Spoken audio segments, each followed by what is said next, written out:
Not everyone is running a top-of-the-line gaming rig, and that's completely fine, because some of the greatest open-world games ever made don't need a monster GPU to run beautifully. But finding them, that's where things get frustrating. You spot an incredible open-world game, get excited, check the system requirements, and your heart sinks. Not every gamer can just upgrade their hardware on demand. Budgets are real, and the idea that you need to spend a fortune on a PC just to enjoy a massive immersive open-world experience is simply not true.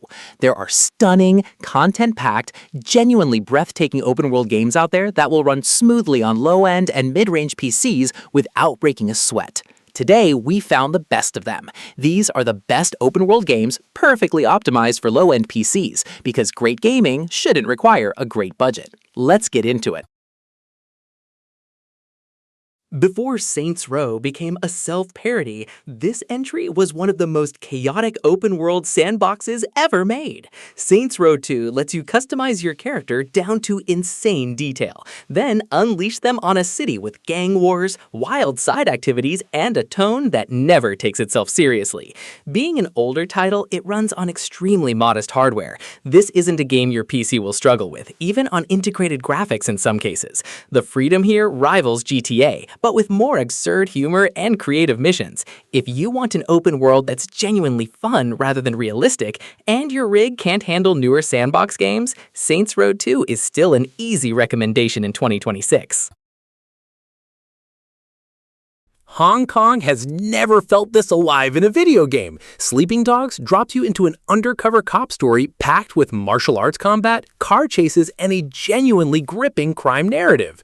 Released back in 2012, the game aged incredibly well visually, while staying light on hardware requirements. A mid-range card from a decade ago still handles it fine today. The open world is dense, not empty, meaning every street has something happening, from side hustles to gang takeovers. It's often overshadowed by bigger open-world franchises, but the combat system alone, a mix of fighting, shooting, and environmental kills, holds up against modern releases. If you missed this one, your low-end PC just found its next obsession.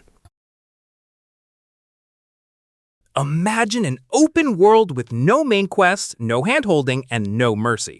Kenshi throws you into a brutal wasteland where you can be a traitor, a slave, a warlord, or get eaten by cannibals in your first 10 minutes. It's built by a small team, which means the visuals are basic, but that's exactly why low-end PCs can run it comfortably. What you're paying for isn't graphics, it's simulation depth. Hundreds of AI-controlled factions fighting for territory, economy systems, and a world that keeps functioning whether you're there or not. It's a slow burn, but few games give this much freedom with this little hardware demand. For strategy and RPG fans on a budget rig, Kenshi is a hidden gem worth the grind.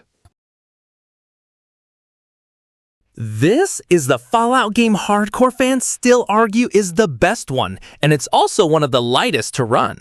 Set in a post-apocalyptic Mojave Desert, New Vegas gives you faction politics, morally great choices, and a story that reacts to nearly everything you do. Released in 2010, its system requirements are shockingly low by 2026 standards. An old GPU and minimal RAM gets you through the entire main story without a single stutter. Add the community-made unofficial patches and mods, and you get a stable, expanded version of one of the greatest RPGs ever made. If your PC can't handle Fallout 4, New Vegas gives you the same universe, arguably better writing, for a fraction of the performance cost. Now here's an open-world game people sleep on completely. Prototype 2 puts you in a shape-shifting monster's body, tearing through a quarantined New York with abilities that make Spider-Man look slow.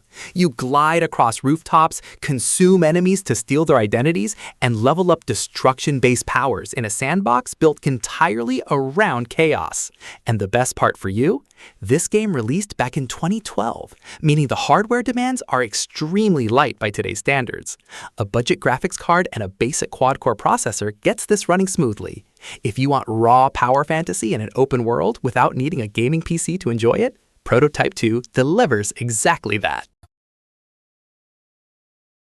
Everyone owns a PC that can run Minecraft. That's not an exaggeration. Even a machine bought for basic office work in 2026 can handle default settings and get a playable frame rate. But here's what people miss. Minecraft isn't just building. It's a full open world with survival mechanics, exploration, redstone engineering, and now mods and shaders that let you completely transform the experience if your hardware ever improves.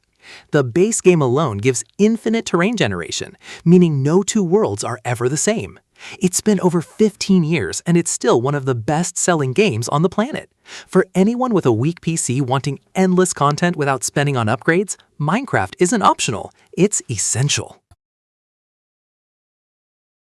Before Minecraft fans jump in, let me stop you. Terraria isn't a clone, it's a rival. This 2D sandbox runs on literally anything with a screen, yet somehow hides hundreds of hours of content. Boss fights, biomes, hard mode progression, and secrets players are still discovering after more than a decade. The system requirements are almost a joke. Any potato laptop handles it at full settings. But don't let the simplicity fool you. The depth of crafting, exploration, and combat here rivals full 3D RPGs. And in 2026, it's still receiving community content updates and events. If you want open-world exploration with zero performance stress, Terraria remains one of the smartest picks you can make. Forget flashy graphics. This is the zombie survival game that punishes every mistake permanently. One bite and it's over. Project Zomboid runs in a 2D isometric style, which means your integrated graphics card can actually handle it. No dedicated GPU needed most of the time. What you get instead is one of the deepest survival simulations ever made. Base building, farming, sneaking past hordes, and a permadeath system that makes every decision feel heavy. It's still getting massive updates in 2026, with the long-awaited NPC update finally rolling out, adding actual human characters to the apocalypse. For low-end PCs, this is proof that survival horror doesn't need horsepower, it needs good design, and Zomboid has that in spades. Picture this, a game from 2011 that still outsells brand new releases on Steam charts every single year. That's Skyrim. And here's the part that matters for you. It runs on almost anything. 2 gigs of RAM, an old dual-core processor, and a graphics card that costs less than a pizza, that's genuinely all you need. You get an entire province, Tamriel's frozen north, packed with dragons, guilds, and a main quest you can ignore for 200 hours. The modding community alone has kept this game alive for over a decade, meaning you can reshape graphics, combat, even the story without upgrading a single part of your rig. If your PC struggles with modern titles, this is the one open world you cannot skip. And we're closing with pure, unfiltered chaos. Just Cause 2 hands you a grappling hook, a parachute, and an entire fictional island nation to destroy however you want. Blow up fuel tanks, hijack helicopters mid-flight, grapple onto moving vehicles at insane speeds. This game's physics sandbox is still fun today. Released in 2010, it runs incredibly well on low-end hardware, while somehow still looking impressive thanks to smart art direction rather than raw graphical horsepower. There's a full story if you want it, but honestly, most players just create their own chaos across the map. If your PC needs an open world that's pure entertainment with zero technical demands, Just Cause 2 is the perfect way to end this list. This is less an open-world sandbox and more a beautifully crafted crime drama that happens to have one. Mafia 2 follows Vito Scaletta's rise through organized crime in a detailed, period-accurate city inspired by 1940s and 50s America. The story here is the real draw, cinematic, emotional, and tightly paced compared to most open-world games. Because it released in 2010, the hardware requirements are extremely forgiving, meaning even weak PCs render the atmospheric lighting and detailed streets without major compromises. It's not about side content or endless activities, it's about immersion and narrative. If you want a story-driven open world that won't stress your PC, Mafia 2 is one of the most cinematic choices on this list. This is a rough, janky, but genuinely ambitious open world that older PC gamers still talk about. Gothic 3 throws you into a war-torn fantasy continent with 3 major regions, deep faction politics, and a difficulty curve that doesn't hold your hand. Yes, the game had a messy launch back in 2006, but community patches over the years have fixed most of the major issues, turning it into a stable, surprisingly deep RPG. Because of its age, the hardware demands are basically nothing by 2026 standards. Practically any PC handles it. If you're willing to look past dated mechanics for one of the more ambitious open worlds of its era, Gothic 3 is worth the patience. Here's a game made with input from a fantasy author and a comic book legend, and it shows in the world building. Kingdoms of Amalur: Reckoning gives you one of the most flexible skill systems in any RPG, mixing and matching combat styles freely without being locked into one class. The open world is colorful, dense with side content, and the combat feels closer to an action game than a typical RPG grind. Since its original release back in 2012, hardware requirements have stayed extremely light, and the Re-Reckoning remaster runs smoothly even on modest modern PCs. If you want a full RPG open-world experience without the performance cost of newer titles, this one deserves way more attention than it gets. This might be the most underrated action RPG open world on this entire list.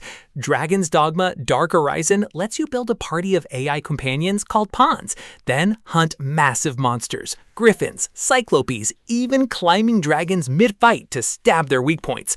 The combat system alone rivals games with triple the budget, and despite that depth, it runs on very modest specs since the core game originally released back in 2012.